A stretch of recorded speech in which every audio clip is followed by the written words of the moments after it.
There are ridges in the Blue Ridge the surveyors never reached, and the loggers never cut. In the summer of 1889, a timber cruiser named Reuben Caskey walked one of those ridges alone, marking trees for a camp that does not appear on any modern map. He found a shaft beneath an old stump, and the air coming up out of it was warm and moved the wrong way. He went down into it, and what he found beneath that ridge was not any cave the geology men had a name for. His field journal is the only record that survived, and the handwriting in it changes halfway through. Before I go any further, look in the description of this video and the pinned comment. There is a link there to something I put together called the Appalachian Dossier, a compilation of accounts that were quietly erased from official American record between 1843 and 1891. Not lost, not misfiled, removed. Go check it now or come back to it after. It is waiting. Now the account I'm going to read you tonight comes from a field journal and a few water war pages that surfaced years after the fact, donated to a county historical society in the Blue Ridge by a woman who would not give her name and did not want the book back. The librarian who took it wrote down that the woman crossed herself before she let go of it, though the woman was not Catholic, and that she asked only one thing, that no one go looking for the hollow. She never came back. The hollow was a logging camp called Cane Hollow, and it stood for one season in the summer of 1889 in a cove so deep that the sun did not reach the floor of it until nearly 10 in the morning. The southern Appalachian timber boom was young then, fed almost entirely on money from outside the mountains, and the crews were cutting first-growth spruce and chestnut in country no company map had bothered to keep. Cane Hollow does not appear on any modern map, and it did not appear on the company ledger that survived either, which is the first wrong thing about it, because a camp that pays its men and ships its logs leaves a paper trail. Cane Hollow left none. The camp held about 30 men at its peak, bark peelers and river drivers and skidders, and a cook who ran the shack with an iron hand. And the men carried the woodhick names the trade handed out in those years, the kind of names a man earns by what he does with his hands, rather than what his family called him. They felled with axes, and with the crosscut saws the men had begun to call misery whips, because a saw you could never keep sharp enough was a misery to run, and the camp was still mixed. Some trees dropped with the axe, and some with the whip, because 1889 sat right on the line where the old way was passing, and the new way had not yet fully taken hold. Wages ran about $1.25 a day, which was poor money for the hardest work a man could do standing up. The men took it because the hollows did not offer much else. The logs came out by bull team on greased skids and stacked at the creek in great piles, waiting for the spring freshet to drive them down to the mill, and the whole operation lived on the promise that the water would carry it home. The cook shack was the heart of the place, the one building with a floor that did not move when you walked on it, and the men ate in shifts because there was not room for 30 at once, and the cook, a widower from over the line, kept a pot of beans on the back of the stove from Monday to Saturday. He never let it go empty. It was a hard camp, and a quiet one, the kind of place where a man kept his own counsel, and the only thing the men agreed on was that the northern ridge, the stand they had not cut yet, was not a ridge they liked to talk about after dark. Caskey's journal is the reason we know any of them at all, the names and the work and the shape of the days. The journal is also the reason we know what happened when one of them walked up onto that ridge alone, and came back down with a story he could not finish. This is the story of one of them. Reuben Caskey was 41 years old that summer, tall for his time and narrow through the shoulders. With a long, sunburnt face and a beard he kept short with a straight razor every Sunday, whether the camp had hot water or not. His hands were the hands of a man who had spent 26 years inside a forest, the kind of hands that did not quite uncurl all the way when they rested on a table, the knuckles swollen and the skin cracked along the lines where the axe handle rode. He had a soft voice and almost never raised it, and the men who worked under him said you could tell Caskey was angry only because he got quieter, never louder, and that was how you knew to step back and let the quiet do its work. That was the man. He did not drink, he did not lie. The men who knew him said that if Caskey told you the creek would freeze on Tuesday, you set your pack accordingly, and you did not ask him twice, and that was the weight his word carried in those hollows, where a man's word was the only currency that did not wear out. Caskey had come into the Blue Ridge from the Carolina side as a young man, and he had stayed because the timber was good and because he was the kind of man who preferred the company of trees to the company of most people, and 26 years in the woods had made him exactly the man the camp sent out to read the uncut ridges. He was the camp's timber cruiser, which is to say, the man who walked ahead of the crew, to mark which trees were worth the cost of cutting, and which were not. And he did that work alone because that was how the work was done. A single man with a book and an axe moving through standing timber a day ahead of the saws. The cruiser was the first man into any stand, and often the only man who saw it before the trees came down. And Caskey took the work seriously, the way a circuit preacher takes a sermon, with a kind of quiet duty that he never named and never explained. The work was enough. He left camp before light with a double-bit axe, a misery whip, his cruiser's tally book, and a tin of cold cornbread, and he did not come back until the trees had swallowed the sun. The ridge assigned to him that season was the northern stand, the one no one had cut yet, the one the older men did not like to talk about. And Caskey did not ask them why, because Caskey did not believe in reasons that came out of a bottle and a fire. Caskey walked it the way he walked every ridge, with his head up and his tally book open, and he marked what he saw. He kept his own counsel about what he did not. There is one detail I want you to hold on to. The camp kept an old hound, a blue tick named Ranger, and every morning Ranger followed Caskey to the tree line at the edge of camp and stopped there. The dog never went past that line, not once, not even on the mornings Caskey called him and whistled and slapped his leg, and he would stand at the line and watch the cruiser go up into the timber and then come back to the cook shack and lie down with his head on his paws. I will come back to that dog, because the dog knew something before any man in that camp did, and the dog's way of knowing was simpler and more honest than ours. The journal dates defined to the 3rd of August. Caskey had been working the northern ridge for a week by then, and what he wrote about the timber up there in the days before the 3rd reads like a man trying to describe something wrong without using the word. The older spruce grew crooked where they should have grown straight, he wrote, leaning away from the center of the ridge the way a crowd leans away from a thing it does not want to stand near. And the needles on the hemlock were the wrong color, a green that had too much yellow in it. The ground underfoot was hollow in places where it should not have been hollow, so that his boot would land solid and then give a 1/4 inch, the way a floorboard gives over a root cellar. He noted too that the birds had gone quiet in a wide circle, not the quiet of birds settling, but the quiet of birds leaving, and he wrote that down because a man who has spent his life in timber knows the difference and does not like it when the leaving kind of quiet sits over a stand he is supposed to mark. The squirrels were gone from that ridge as well, and the chipmunks, and by the second day he had stopped seeing sign of anything that walked on 4 legs or flew on 2, and he wrote that the ridge felt emptied, which is the word he used, emptied, as if something had come through and taken the small life out of it and left the trees standing. Only the trees were left standing.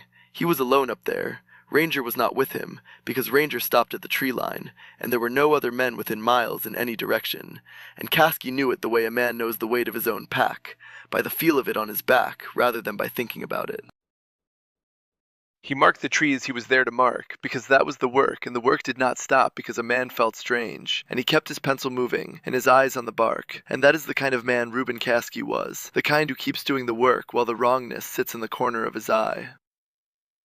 He found the stump near midday. It was an old giant, wider across than a man is tall, rotted hollow in the center, sitting in a shallow round depression in the forest floor, the way a bowl sits in a table. He had seen 1,000 old stumps and thought nothing of it until he stepped onto the root mat to get a look at the crown, and the ground gave under his boot with a sound that was not the sound of wood giving. It was the sound of a crust breaking over an empty space, dry and sharp, and his leg went down to the knee before he caught himself on the lip of the root and pulled himself flat.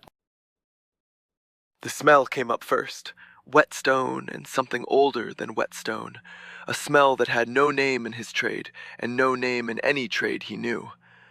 Then the air came up out of the hole, warm and moving against the day, the wrong way for a hole in the ground in August, when the ground should be cool and still and should smell of root and rot and not of warm, dry stone. He lay on his belly and looked down into it and could see nothing, only black, but the warm air pushed past his face and ruffled the hair on his forearms the way a breath does when someone leans close. It went down out of sight. A cruiser knows the logic of a hole. Air movement in a hole in the ground means one of 2 things. Either there is another entrance somewhere that the air is pulling toward, or the system below is very large. From the top he could not tell which it was, and he wrote that he told himself it was a karst shaft, a limestone swallow hole of the kind the geology men had begun to write about, a thing the water made and the ground hid. He was lying to himself and he knew it, because the air was warm and it moved the wrong way, and the smell was wrong, and the birds were gone. But the lie was the thing that got him to take the rope off his pack and loop it around a standing tree. He did not go down that day. Instead, he marked the stump in his tally book, knotted a rag to a branch so he could find the place again, and walked back to camp with the lie still sitting in his mouth, and the lie got him home. He came back the next morning with the rope, a lantern, a tinderbox, and his tally book, and he was alone because he had told no one at camp what he had found. I'll let you decide for yourself whether that was caution or something else, because the journal does not say. It only says he went back up the ridge at first light, and he did not wake anyone to come with him. And he did not leave a note on the cook shack table the way a cruiser does when he means to be gone a day. He went alone. He looped the rope around a chestnut the width of a man's thigh, and paid it out over the lip of the shaft, and went down into the black, with the lantern lit and the tally book buttoned inside his shirt. The walls at the top were limestone, dissolved and rounded, the color of old bone, and they were exactly what a karst shaft should look like. The walls water makes when it has 1,000 years and the patience of water. He wrote that down with the relief of a man who needs the world to be ordinary, who needs the walls to be water-carved, and the hole to be a hole and nothing more, and for 30 feet the world gave him what he needed. Then it stopped.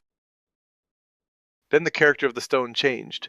The walls stopped being water-carved. They became flat and they became straight, and the corners where the walls met became corners instead of curves, and a corner is not a thing that water makes. They were cut. And Reuben Caskey was a man who had spent 26 years in rock and timber, and who knew the difference between what water does to stone over 1,000 years, and what a chisel does to stone over a season, and what he was looking at was not water, and was not 1,000 years. He wrote that the marks ran in long, even strokes, the stroke of a tool driven by a hand, and he wrote it twice, because the first time he wrote it he did not believe it, and the second time he still did not believe it, but the marks were still there under his lantern. He reached the bottom of the shaft and stepped off the rope. The passage ran shoulder high in 2 directions, and the floor under his boots was worn smooth the way a millstone is worn, in the way that feet make over a very long time, and not the way that water makes. He stood at the bottom and held the lantern out, and the light reached maybe 20 feet in either direction, and then stopped at the same black wall, and the passage was dry, and the air was warm, and getting warmer the deeper it pulled, and there was a faint draught drawing him in one direction, the way a chimney draws when the fire is lit below, and the warm air is climbing. The passage opened into a chamber, and the chamber was carved. Above him the ceiling was squared off, not rounded, and the walls had been worked with a tool, the marks of it still visible under the lantern light, in long, even strokes that did not come from any geology he had read. It was not a cave, and the word cave stopped being the right word somewhere in the climb down, and he did not have another word to put in its place.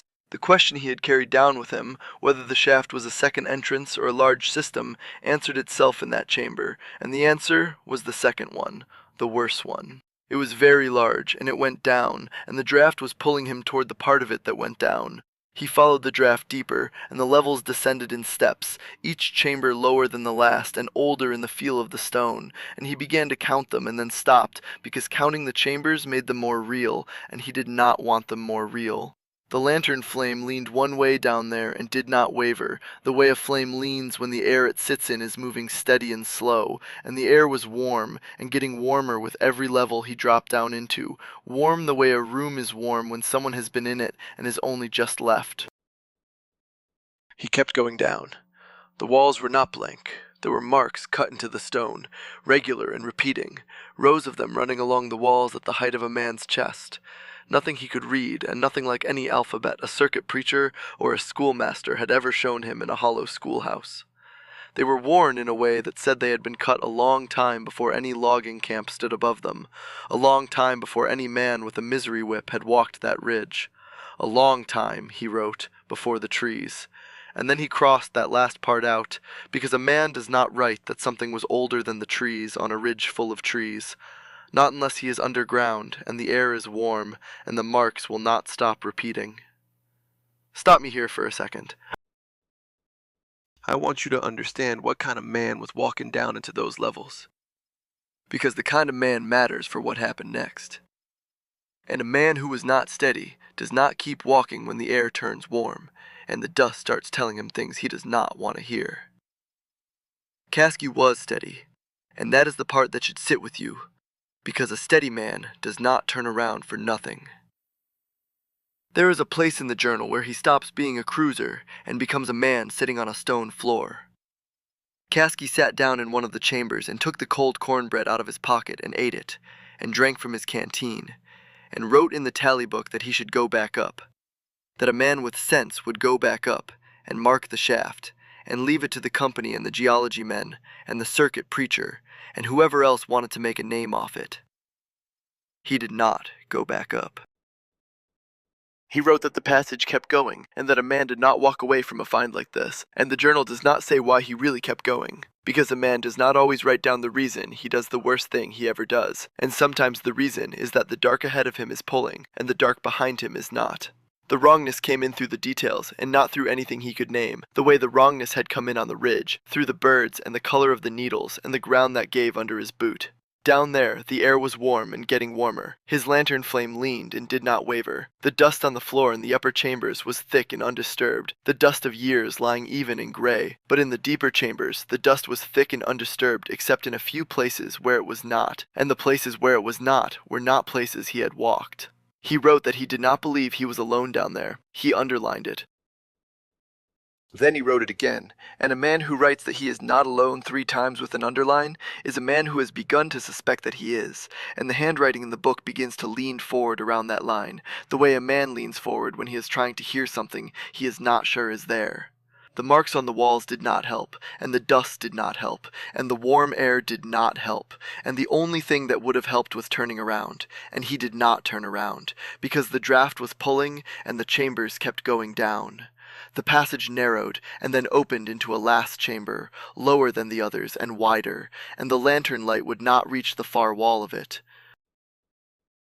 He is in the chamber now, in the present tense of the journal, because this is where the past tense runs out, and the man stops writing about what happened, and starts writing about what is happening, and that is the change in the book I want you to feel. The change from a man telling you about a thing to a man inside the thing. The past tense runs out here. The chamber is wrong in a way he can describe only by what it is not. It is not cold, the way a deep cave should be cold. It is warm, the way a room is warm when someone has been in it. And the warmth is not the warmth of rock. It is the warmth of air that has passed through something living. The air does not move the way it moved in the upper passages. It sits. And the lantern flame stands up straight and still the way a flame stands when the air around it has stopped moving, because there is nowhere for it to go and nothing pulling it anywhere. It had stopped moving.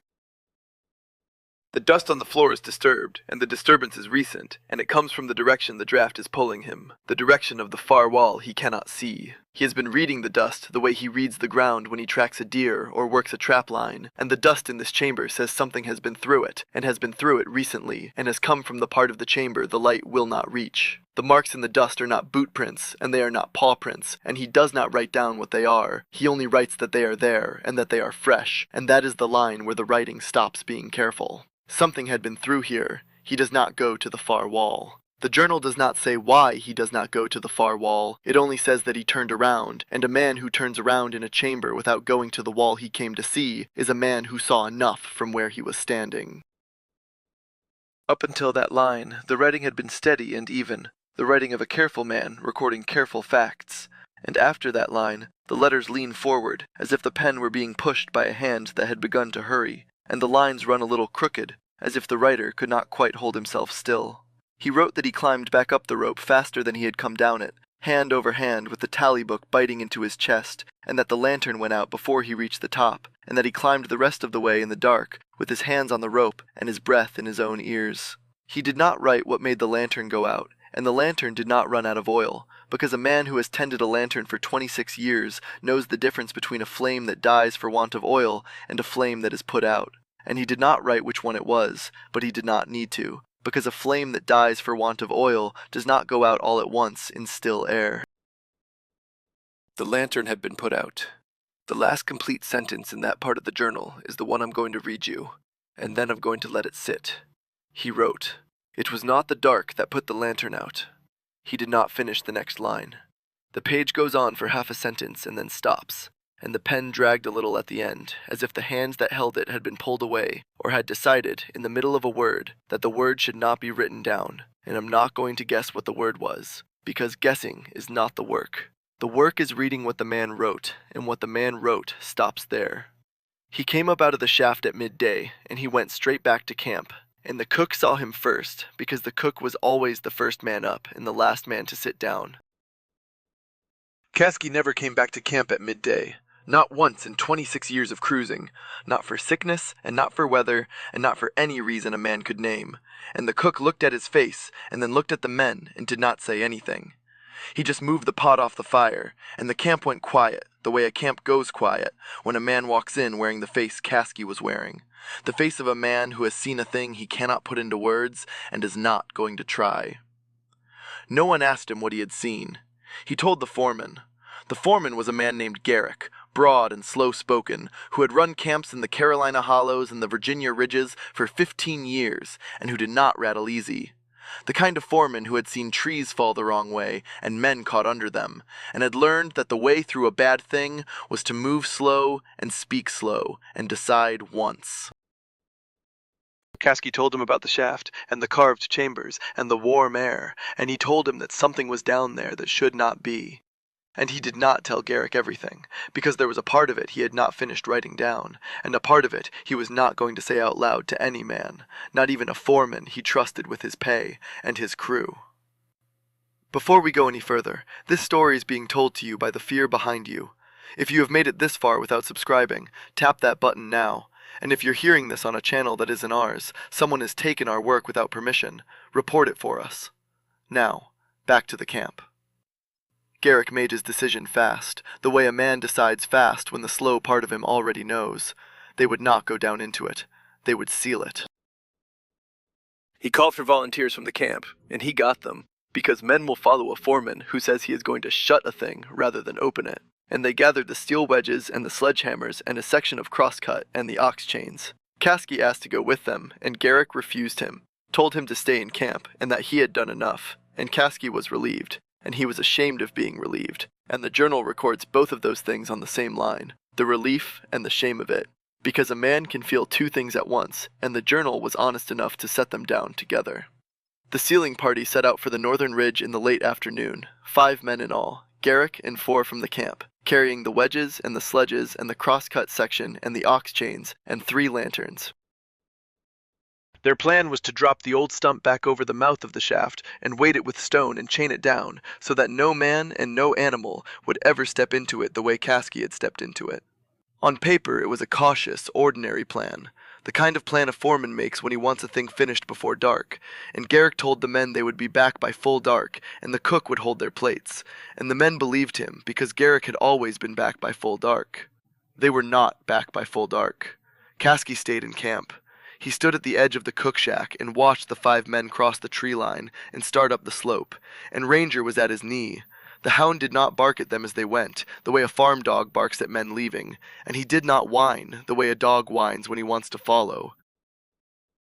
He stood at Caskey's knee and watched them go up into the timber, and then he lay down at Caskey's feet and put his head on his paws, and he did not look back up at the ridge. Caskey wrote that the dog not looking back was the thing that sat worst with him, worse than the silence and worse than the warm air, because a dog that will not look at a thing has already decided what the thing is, and a dog's decision is not a thing a man can talk a dog out of. From the camp you could see the lanterns climb the slope as the light went out of the sky, 3 small points moving up through the spruce, and the men left in the camp stood at the edge of the tree line and watched them go, the way men watch a boat go out of a harbor, with their hands idle and their eyes steady. Then the timber took the lanterns, and they were gone, and the ridge stood dark above the camp, and the only light was the cook fire and the 1 lantern Caskey had set on the stump by the shack. No one slept that night. The camp held its breath. The cook banked the fire, and the men who were left sat on the porches of the shacks with their plates in their laps, and did not eat, and did not talk, and Caskey sat with the tally book open on his knee, and tried to write, and could not. He wrote the date, the 5th of August, and nothing else, and he waited for the lanterns to come back down the ridge, the way a man waits for a thing he has already half decided, is not coming. No lanterns came back down the ridge. Night came on, and the camp waited, and the ridge stayed dark above them, and no one came back. At dawn, Caskey and 2 men from the camp went up the ridge to find the sealing party, and they took a lantern apiece and a rifle, and they did not talk on the way up, because there was nothing to say that would help, and because talking on a ridge at dawn, when 5 men have not come back, is a way of filling a silence that does not want to be filled. They found the stump at the top of the ridge where Caskey had left it, and the shaft beneath it was sealed exactly as it had been meant to be sealed. The old stump rolled back over the mouth of it and weighted with stone and chained down with the ox chains. And the work was done, and done well, the way Garrick did his work, with the chain set tight and the stone fit close, and no gap a man could put his hand into. 5 men were missing. The tools were laid beside the stump, the wedges and the sledges and the cross-cut sections set down neat on a piece of sacking, the way a crew sets its tools when the job is finished and the day is over. And the 3 lanterns were cold and set down in a row, with the chimneys unscrewed, the way a man unscrews them when he is banking them for the night. There was no sign of Garrick, and no sign of the 4 men who had gone up with him. There was no blood, and no struggle, and no boot print leaving the ridge, no torn cloth, and no dropped hat, and no rifle propped against a tree. And the dust around the sealed stump lay the way dust lies when nothing has crossed it since the last man walked away. The ridge was empty of men. Caskey read the ground the way he read timber, because a man who has walked a trapline for 26 years reads the ground the way another man reads a page, and what he read was simple, and it was wrong. The only marks in the dust were the marks of arrival. 5 men had walked up to the stump, their boot prints coming in clear on the uphill side, and the prints of their work were all around the stump where they had rolled the stone and set the chains and driven the wedges. There were no boot prints going back out. The shaft was sealed from above, closed and weighted with stone that no one man could move alone, and the men who had sealed it had not gone down it, and had not walked away from it, and had not flown. The implication sat in the dust the way a stone sits in still water, and Caskey did not say it out loud, and neither did the 2 men with him, because some things a man does not say on a ridge at dawn, with the timber standing around him, and the air moving the wrong way. 5 men had walked up to that stump at dusk, and by dawn they were gone, and the only door out of that ridge was the shaft they had just chained shut from the top. One of the 2 men with Caskey asked, quiet, whether they should open it, and Caskey told him no, and the man did not ask again, because the man had looked at Caskey's face and seen the same face the cook had seen the day before. The shaft stayed shut. Caskey and the 2 men did not open it. They did not touch the chains, and they did not move the stone, and they did not go down the rope that Caskey still had coiled in his pack. They went back down the ridge to the camp, and the camp broke inside 2 days, the men taking what they could carry and walking out of the hollow in small groups of 2 and 3, and they did not look back at the northern ridge as they went, and Caskey was the last one to leave. The camp at Cane Hollow was empty by the end of August 1889, and it does not appear on any company ledger I could find, and the northern ridge was never cut, not that season and not any season after. Whatever company had put the money into Cane Hollow pulled it back and wrote the camp off the books, the way a company writes off a camp when the men walk out and the logs do not come down the creek, and the hollow grew over the way a hollow grows over when no one comes back to it. The trees took the shacks, and the cook shack fell in on the pot the widower never emptied, and the creek kept running the way a creek runs when the men who stacked logs on its bank are gone. And in a few years there was nothing left of Cane Hollow but the ridge above it, and the stump on top of the ridge, and the thing under the stump. What stayed was under the stump. Caskey came down off the mountain a changed man, and the change was the quiet kind, the kind that sits in a man the way the warm air sat in that last chamber, still and warm and not going anywhere. He gave his field journal to a circuit preacher who rode through the next county that fall, with a note folded inside, asking the preacher to keep the book and to never go looking for the hollow, and to never walk the northern ridge of it on any errand he could name. The preacher kept it, and the preacher wrote in his own hand on the inside cover the place where Caskey's handwriting changes, and he wrote that the man who gave him the book looked like a man who had stopped sleeping and did not expect to start again, and that he had asked Caskey only one question: what was down there? And that Caskey had answered him with a single word, which the preacher did not write down. He gave the book away. The journal reached me through the preacher's estate, donated to a county historical society by a woman who would not give her name, the same woman I told you about at the start, and I read you the incomplete last line of it earlier, and I'm going to let it stand where it stands. I'm not going to tell you what was in the chambers, because Caskey did not finish telling me, and the journal does not finish telling me. I'm not going to tell you whether the 5 men went down or were taken, because the dust did not say, and the chains did not say. The only man who might have known would not go back up that ridge to find out, and a man who will not go back is a man who has decided, and his decision is his to keep. I do not finish it for him. What I can tell you is what the record says. 5 men walked up to a stump on a Blue Ridge in August of 1889, and none of them walked back down, and the shaft they walked to was sealed from above with stone too heavy for one man, and the one man who had gone down beneath it never went back, and never said what he saw past the old stump. Caskey's account is one of the records I gathered into the Appalachian dossier, the ones quietly erased from official American record between 1843 and 1891. Not lost, not misfiled, removed. And the link to it is in the description and in the pinned comment, and it is waiting for you the way it has been waiting. The ridge grew back over the stump, and the hollow forgot the camp, and the only thing left of any of it is a book in which a man's handwriting changes halfway down the page. Tell me in the comments where you're listening from tonight, the town, the country, the road if there is no town, and I will read every one of them, and we will sit with this one together.